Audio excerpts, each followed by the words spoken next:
Assalamualaikum warahmatullahi wabarakatuh. Perkenalkan, saya Fania Aulia Akbar, absen 27. Saya Marsha Priscilia, absen 15.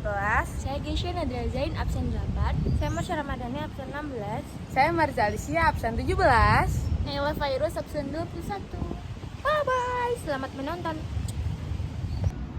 Jadi di sini ada potensi pengembangan pariwisata terhadap kehidupan masyarakat setempat, termasuk aspek ekonomi, sosial, lingkungan, dan budaya. Pengembangan pariwisata memiliki potensi besar terhadap kehidupan masyarakat setempat, mencakup beberapa aspek yang akan dijelaskan oleh teman saya. Jadi pertama ada lingkungan. Pariwisata berkelanjutan dapat meningkatkan kesadaran masyarakat tentang pentingnya pelestarian lingkungan, konservasi sumber daya alam, yaitu pariwisata yang dikelola dengan baik dapat mendukung proyek konservasi dan perlindungan ekosistem. Kemudian ada dampak negatifnya, yaitu jika tidak dikelola dengan baik, pariwisata dapat menyebabkan kerusakan lingkungan seperti pencemaran dan penipisan sumber daya alam. Kemudian aspek yang kedua, aspek budaya. Dalam pelestarian budaya, pariwisata dapat mendorong pelestarian tradisi, seni, kerajinan lokal. Kemudian untuk identitas lokal, masyarakat dapat lebih menghargai dan mempertahankan identitas budaya mereka di tengah arus globalisasi. Kemudian secara keseluruhan, pengembangan pariwisata yang berkelanjutan dan inklusif dapat memberikan banyak manfaat bagi masyarakat setempat asalkan dilakukan dengan pertimbangan keseimbangan antara ekonomi, sosial, lingkungan, dan budaya. Yang berikutnya ada sosial, pemberdayaan komunitas. Masyarakat dapat berpartisipasi dalam pengembangan dan pengelolaan pariwisata. Yang kedua ada interaksi budaya, pertukaran budaya antara wisatawan dan penduduk. Yang ketiga ada pendidikan, kesempatan untuk pembelajaran tentang manajemen pariwisata, bahasa asing, dan keterampilan lainnya. Jadi tantangan utama yang dihadapi oleh penduduk sekitar akibat pengembangan pariwisata meliputi yang pertama, adanya ketidakadilan ekonomi distribusi pendapat yang tidak merata. Yang kedua, adanya pergeseran budaya, komodifikasi budaya. Ketiga, dampak lingkungan atau kerusakan ekonomi.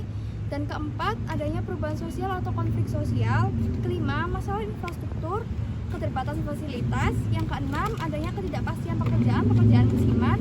Yang ketujuh, keterlibatan komunitas yang dimana contohnya seperti masyarakat lokal seringkali tidak terlibat dalam proses pengambilan keputusan terkait pengembangan pariwisata yang dapat mengabaikan kebutuhan dan aspirasi mereka. Menghadapi tantangan-tantangan ini merupakan pendekatan yang berkelanjutan dan inklusif, melibatkan masyarakat lokal dalam perencanaan dan pengelolaan pariwisata untuk memastikan manfaat yang lebih merata. Lalu yang keempat ada strategi pengembangan pariwisata yang berkelanjutan dan berpihak pada masyarakat setempat. Yang pertama ada partisipasi masyarakat keterlibatan dalam perencanaan, yaitu melibatkan masyarakat lokal dalam proses perencanaan dan pengambilan keputusan.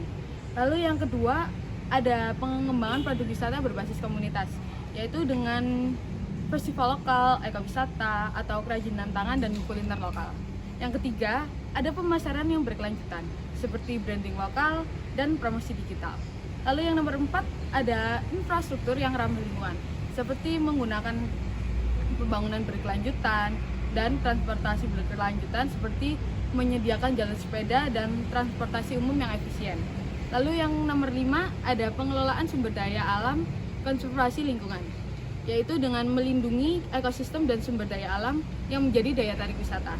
Yang nomor 6 ada diversifikasi ekonomi, yaitu dengan pemberdayaan usaha kecil seperti mendukung usaha kecil dan menengah UMKM lokal dalam sektor pariwisata dan bisnis terkait.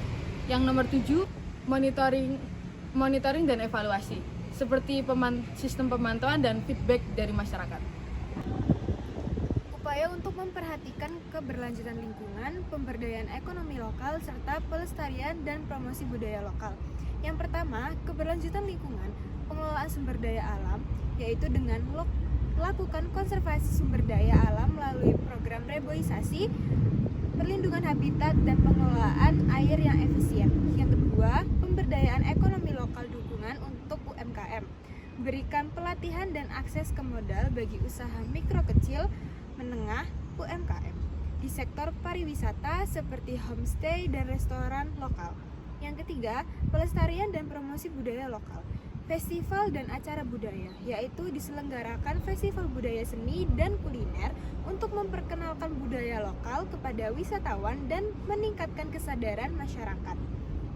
Yang keempat, kolaborasi dan kemitraan dengan LSM, bekerja sama dengan organisasi non-pemerintah untuk melakukan program pelestarian budaya dan lingkungan. Keterlibatan pemerintah, libatkan pemerintah daerah dalam perencanaan dan pengelolaan pariwisata yang berkelanjutan untuk menjamin dukungan kebijakan. Yang kelima, kesadaran dan edukasi.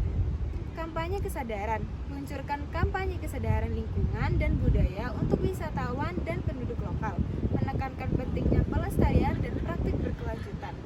Program wisata edukasi, kembangkan program wisata yang mendidik pengunjung tentang ekosistem lokal dan budaya masyarakat. Dengan mengintegrasikan upaya-upaya ini, pengembangan pariwisata dapat menjadi lebih berkelanjutan, memberdayakan ekonomi lokal, serta melestarikan dan mempromosikan budaya setempat. Selanjutnya ada rumuskan dampak pengembangan pariwisata terhadap kebahagiaan penduduk. Untuk yang pertama ada dampak positif. Dampak positifnya ada peningkatan pendapatan.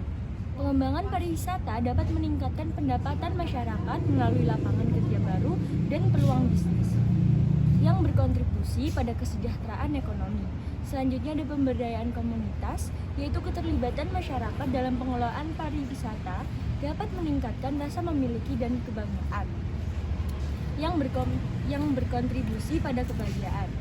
Selanjutnya ada dampak negatif. Ketidakadilan ekonomi. Jika manfaat ekonomi tidak merata, bisa menyebabkan ketidakpuasan dan rasa ketidakadilan di antara penduduk. Yang selanjutnya ada kerusakan lingkungan. Dampak negatif terhadap lingkungan akibat pariwisata dapat menurunkan kualitas hidup dan kesehatan masyarakat yang mengurangi kebahagiaan. Selanjutnya ada kesimpulan. Secara keseluruhan, pengembangan pariwisata memiliki potensi untuk meningkatkan kebahagiaan penduduk melalui aspek ekonomi dan sosial. Tetapi, perlu dikelola dengan baik untuk meminimalkan dampak negatif yang dapat merugikan masyarakat. Kebahagiaan penduduk sangat bergantung pada keseimbangan antara manfaat ekonomi, pelestarian, dan manfaat terhadap penghargaan terhadap budaya lokal. 3. Terima kasih dari kami. Maaf bila ada salah kata dan kurangnya. Wassalamualaikum warahmatullahi wabarakatuh. Bye. Terima kasih Pak Bas.